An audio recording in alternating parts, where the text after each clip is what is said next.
మనకేం ఇబ్బంది లేదు. రాముడు అందరివాడు, రాముడు దేవుడు.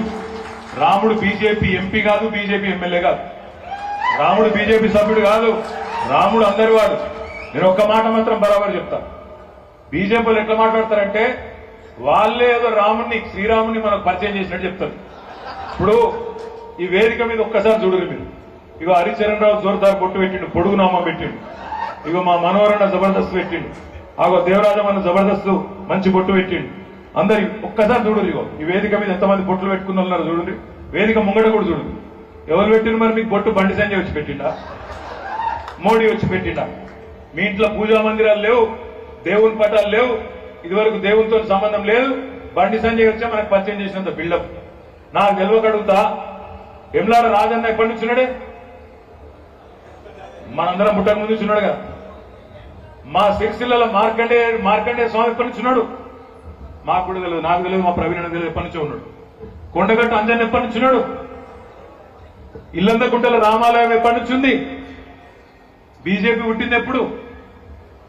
1980. అంటే వీళ్ళ పార్టీ పుట్టక ముందే వందల వేల లక్షల సంవత్సరాల నుంచే దేవుడు ఉన్నాడు. రేపు బీజేపీ ఓడిపోయినాక, బీజేపీ చచ్చిపోయినాక కూడా దేవుడు బరాబర్ ఉంటాడు. దేవుడు ఎక్కడ గోడు. వీళ్ళు బతికిస్తున్నదేం లేదు. దేవుడు కూడా రాముడు మంచోడు. రాముడి పేరులోనే మర్యాద రాముడు అంటారు. మర్యాద రాముడిని ఏమంటాడు? ఒకటే చెప్తాడు, లంగలకు దొంగలకు ఓటేయద్దని చెప్తాడు. అర్థమైందా? పనికి మాలకు ఓటేయద్దు.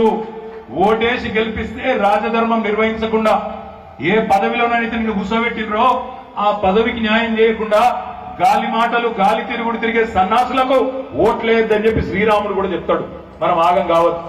ఇవాళ నేను మీ అందరినీ ప్రార్థించేది ఒకటే, 5 ఏళ్లు ఎంపీగా పనిచేసిండు వినోద్ కుమార్.